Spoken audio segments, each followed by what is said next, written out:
Good morning, ladies and gentlemen, dear guests. Let me extend a warm welcome also in the name of the FIPP. We are very pleased and honored to be here in Wuhan, and we are especially honored to see so many of you attending here our conference.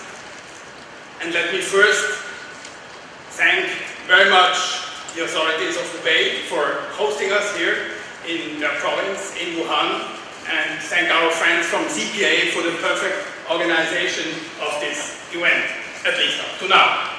Thank you very much, and welcome again. Well, after the preliminary remarks, I think it's about time to go to work, come back to work, and following the big topic of this event, which is the transformation of our industry, I would like to give you some of my experiences, share some of my experiences I have made within the two companies I've been working for in the past 20 years, which are the Axel Springer Group based in Berlin, Germany, and the Ringier Group based in Zurich, Switzerland. How did we, as leading publishers in Europe, and in the meantime in the global presence, how did we tackle this digital transformation in the past couple of years? So let's start with the example of Axel Springer. I don't know how many of you are familiar with this company, but Axel Springer is the leading European publishing company based in Germany. It has been founded in 1946 by the late Axel Springer, who, by the way, was the first German to get a license for publishing after World War II by the British authorities then in Hamburg, and he started with a local regional newspaper in Hamburg, launched a series of regional newspapers, a series of magazines, TV listings, car magazines, women magazines, computer magazines later, but mainly he launched in 1952 the Bild newspaper, which is until today the biggest daily newspaper, the biggest tabloid in Europe. And the Bild newspaper at its peak counted 4 million copies sold every day at the newsstands in Germany. So this story was a real success. There was one man, there was one vision, more than $3 billion turnover, 14,000 employees, mainly in Germany and in some international markets already, 5 countries as you can see. And then, what happened then? Then came the digitalization. And the behavior of the consumers changed fundamentally. Some of them, you can see it here, even turned their back to reality. And the smartphone became the main interface between ourselves, the media companies, and the consumers. Well, that was a huge challenge. And how can an industry react against that? And by the way, the media naturally was one of the first industry that have been hit by the digitization, but by far not the only one. There is nearly no segment today in the economy that is not touched by digitization. We have seen this development first in the classified sector, we have seen it in the news sector, we have seen it in music and films, retail, transportation, for example. You know that we have seen it in the travel industry in a dramatic way. Booking.com today is the platform worldwide for travelers.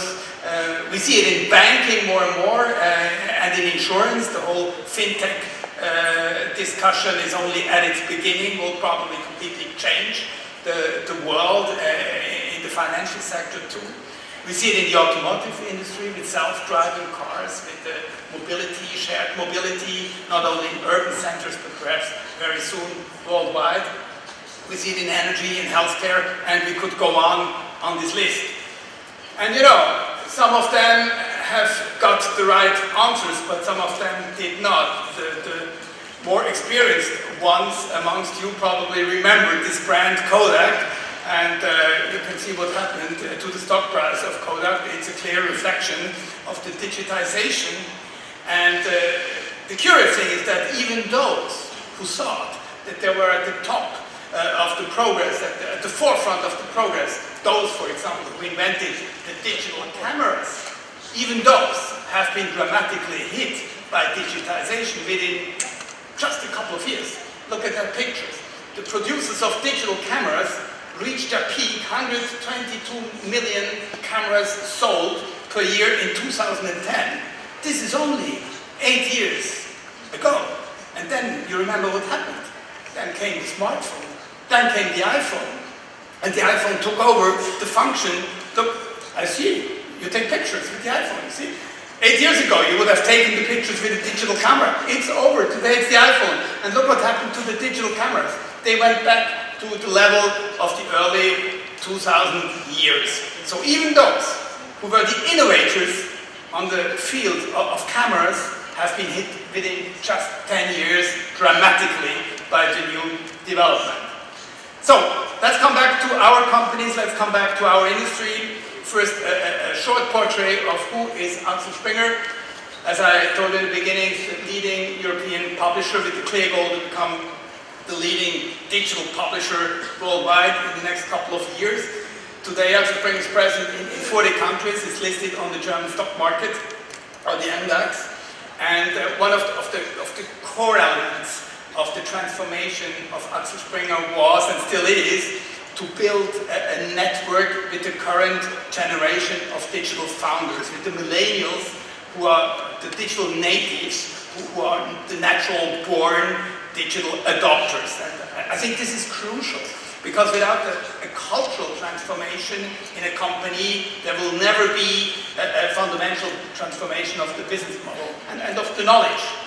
And Matthias Döpfner, the CEO of Axel Springer, recently told me that today only 10% of those people who were already with Axel Springer 10 years ago are still with the company. So within the past 10 years, 90% of the staff was new. And this is a clear picture of what happened also within the company, inside the walls of the company. You need, for a cultural change, you also need new heads, new people. And this sounds quite dramatic, but it's a fact. Because the new technology needs a deep understanding, not only of the technology, it needs an understanding of how to use all these tools. You have to be very familiar with the usage of these devices in order to understand your customers. If not, you just will not be successful.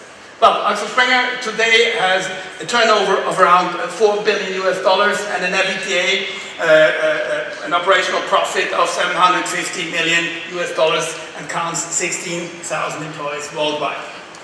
On the other side, Ringier is a family-owned company, in the meantime 185 years old.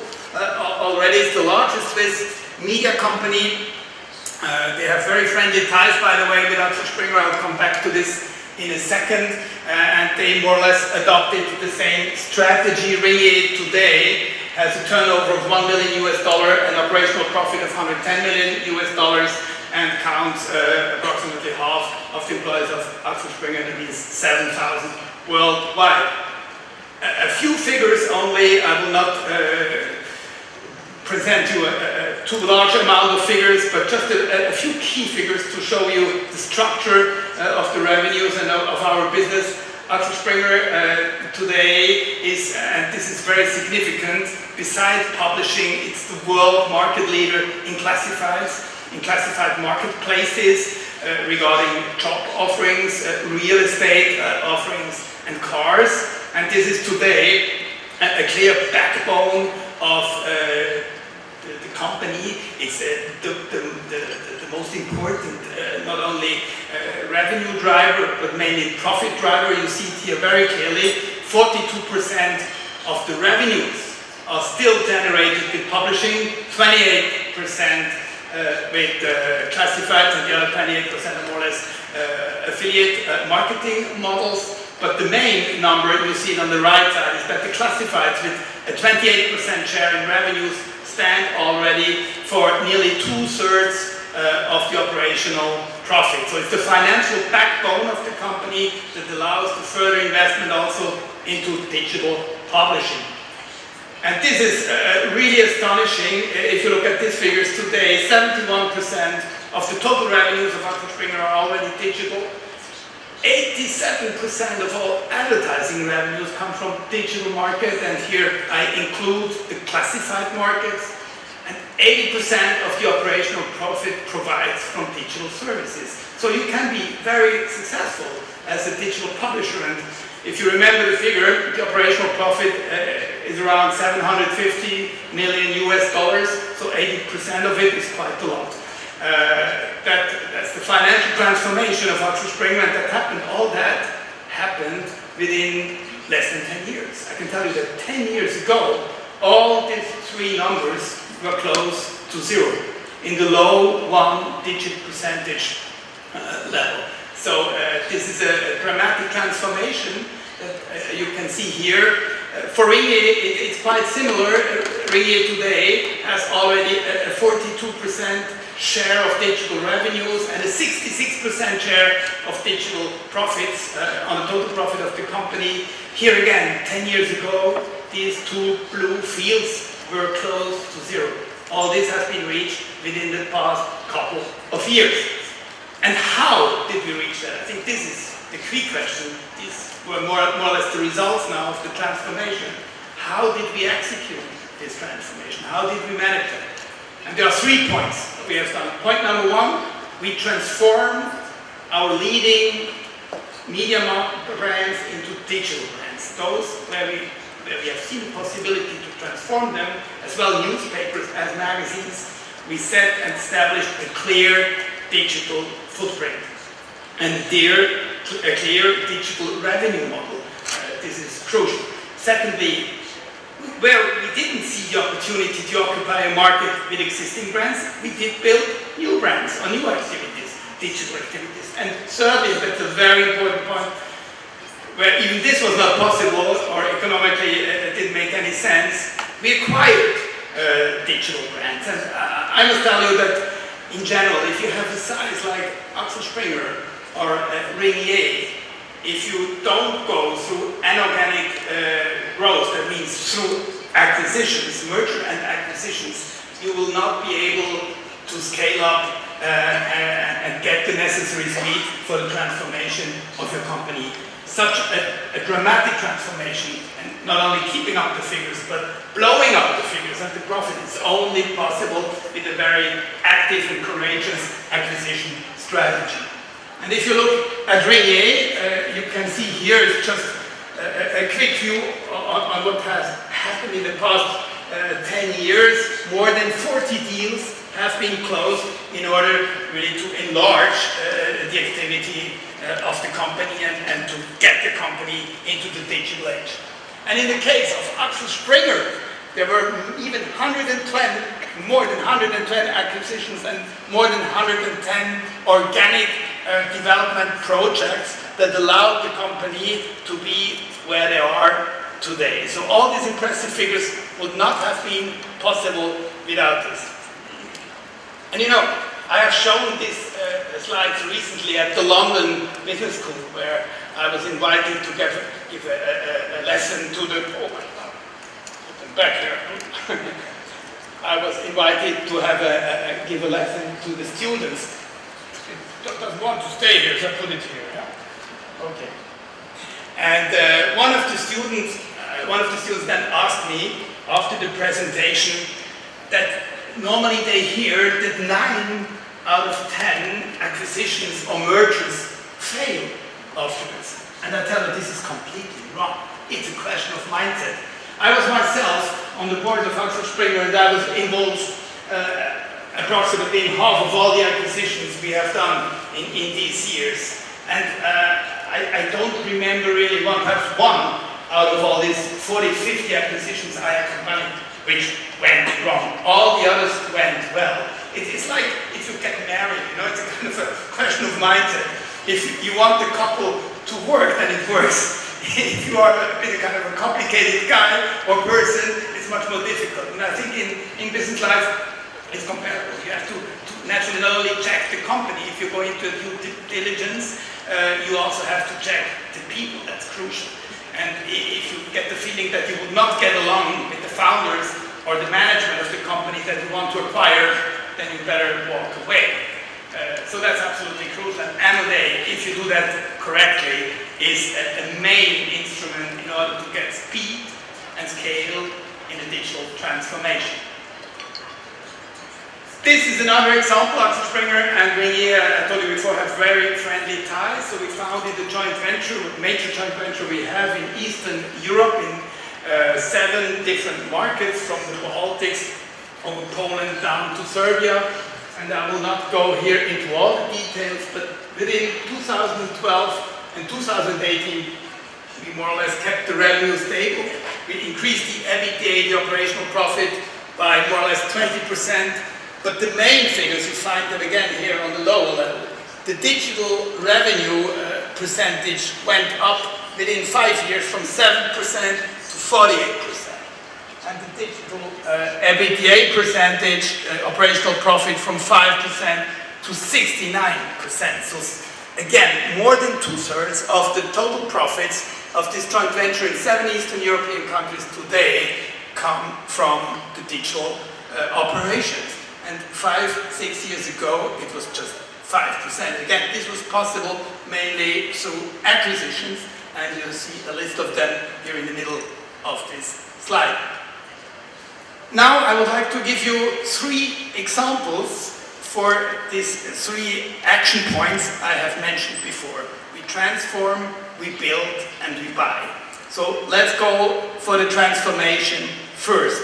And I take an example from Axel Springer, and I take the most important one, it's the Bild Zeitung. Again, the leading tabloid newspaper in Europe. At the peak, 4 million copies sold every day, only on the newsstands, no subscriptions, just newsstand sales. And the Bild today is not just a newspaper, it's a whole media ecosystem, including all channels you can reach. Digital channels, smart TV channels, apps naturally, the smart watch. But the core of all these activities today is Bild.de, is the website. It's the biggest news site, German-speaking news site on the market, and it reaches nearly 20 million users in Germany. The newspaper, by the way, still reaches 12 million people every day. So what have we done with Bild? Besides the fact that we launched the digital version of Bild, which in the first years was completely free for access. It was a free website, like all the news websites of the big publishers in the beginning, but we realized very quickly that the fact that we based our future only on advertising revenues was a very risky game. You all know the market share of Google and Facebook today on the digital advertising market, going over 70 or even 80%, depending the market, and this makes it quite tough for publishers to survive if you only rely on this revenue pillar. So we have introduced Bild Plus. Bild Plus, that we have launched in June 2013, was the first paywall that was introduced in Germany on a leading news site. It was one of the first in Europe in general. It was a long discussion. I was at this stage, I was on the board of Axel Springer, and we had a long discussion, shall we do it or not? Because the website was already very, very profitable. And it was profitable thanks to the advertising revenues and the huge reach we had generated. We thought that probably bringing in a paywall, or we prefer, we don't build walls anymore in Berlin, so we prefer and call it a subscription model. And the introduction of this subscription model, we asked ourselves, would that bring the reach down and put our advertising revenues in danger? However, we decided to do it. We decided to do it through a freemium system, so we described to the editors, described every day a number of articles which they thought this would be premium and the readers would be ready to pay for it. And they were learning every day which kind of article worked and which one not. And the result is just overwhelming. After 5 years, Bild, and I remember the newspaper never had subscribers, only newsstand sales. Now Bild, the digital version of Bild, counts more than 400,000 paying subscribers. So it's a huge success. And what happened to the reach? It was even growing. Nothing happened. It didn't go down at all. And what we can see today is that the real growth driver of the revenues for Bild comes from the paid content side. And what is important here in this pillar is there's a key message today. If you are in publishing, and if you are going or you're already into digital publishing, then I tell you, absolutely, we need these two revenue pillars. We cannot only rely on advertising. We need, as we have done it in the golden print years, we also need the revenues from the distribution, from the subscribers, from the readers. And we have to be courageous to build attractive subscription models, and we know that it works. We see it also in the music feed. Look at Spotify, for example. Look at Amazon. There are very attractive subscription models, and we have to build that and build. The newspaper bill now is one of the leading examples that this can work very successfully. And furthermore, and that was really a surprise to us, we have seen that building a subscription model and having paying readers and subscribers was also a tremendous driver for further advertising growth. Because the advertising clients prefer a contextual environment where the reader is ready to pay for it than just a free site. It has more value for them. And today the experience is that an advertising that is placed in an environment within this Build Plus context, in the paying environment, is worth 15 times more than an advertising in a free content. So 2 minutes, it will perhaps take 3 minutes. I will go forward very quickly. So that means that if you have a premium content environment, it also drives your advertising revenues and gives us a competitive advantage compared to the big platforms like Facebook or Google, where everything is free.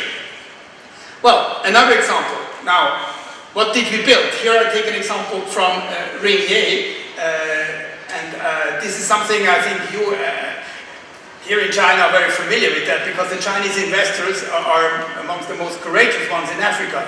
I tell you, there's also a Swiss company who invested in Africa, it's Ringier. We launched a digital publishing activity 6 years ago in Nigeria, Ghana, and Kenya mainly.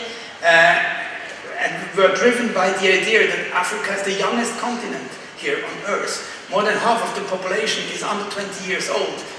These are really millennials. They are born with their handy. They are born in a digital world. They don't read on paper. So we wanted to build a digital news and entertainment platform for the young African generation in these markets.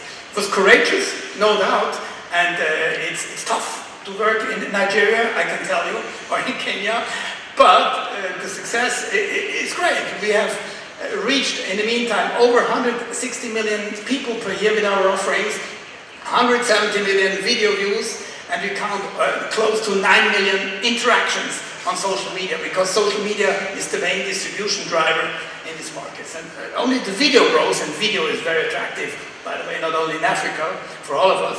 Only the video grows was about 400% last year. And the good news is that we are looking forward to reach the profit zone already next year. So even in a difficult market like Nigeria, after 6 years, you can go for profits in digital publishing. And the last example for an acquisition, this comes again from the Axel Springer world. A couple of years ago, in 2015, at Axel Springer, we decided to scale up our digital operations, to make more bold steps, kind of leapfrogging in digital publishing. And for this, we had to go into the English-speaking market, English and Chinese. These are the big languages, Spanish perhaps, in the world. German is just a small market compared to these big languages. So we wanted to go into the English-speaking market and into a poor digital player. That's why Axel Springer acquired in 2015 for around $400 million Business Insider, which was founded in 2009 by Henry Blodgett, and today employs around 500 people. They are mainly present in the US and UK with the English sites, but in the meantime, they count 16 international editions. We run them in Eastern Europe, but we also run them, by the way, in Nigeria. And you can see what happened after the acquisition. The revenues nearly doubled within 2 years, and today Business Insider is the leading business news platform, the business portal worldwide, with close to 80 million unique users on a global level, and close to 35 million users with more than $100,000 income in the US. Far ahead Forbes, Wall Street Journal, Bloomberg, and others. So that was a big step from Axel Springer into digital publishing, and the good news here again are that the Business Insider reached the profit zone in the first half of this year, well ahead, 1 year ahead of the business plan. So you can see profitable growth is possible in digital publishing, and the two companies gave this example.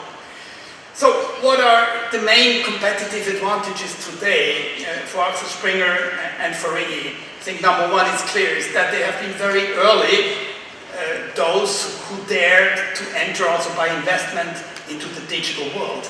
And getting the revenues, especially from the classified fields, and they're the best ones, they run at margins, profit margins of 60–70%. Getting these funds from these newly acquired companies allowed us to invest in an aggressive way also into digital publishing. Those publishers who missed the train a couple of years ago, they see themselves confronted today with shrinking revenues and profits in the core business, and on the other side with increasing values of digital companies, and they cannot afford anymore to acquire them. So this is certainly the point number one. But a second point is that the fact that we have a global network today allows us international collaboration and allows us sharing of know-how and best practice between experts all over the world. This is a huge asset for the company. We have competence hubs all over the world, and we have today, I can tell you an example, the new content platform for Africa will be built by our colleagues in Krakow, in Poland, where we have 350 developers, and they elaborate the new platform for Africa. It's just an example. And it's clear that not all publishing companies have these capacities today because they don't have this global network, but that's why there is FIPP. FIPP can exactly play this role for all of you. That's what we're doing here, establishing a platform to exchange best practice, to exchange ideas, and to learn from each other. So if you want to be successful like Axel Springer or like Ringier, join FIPP. That's my main message. Thank you very much.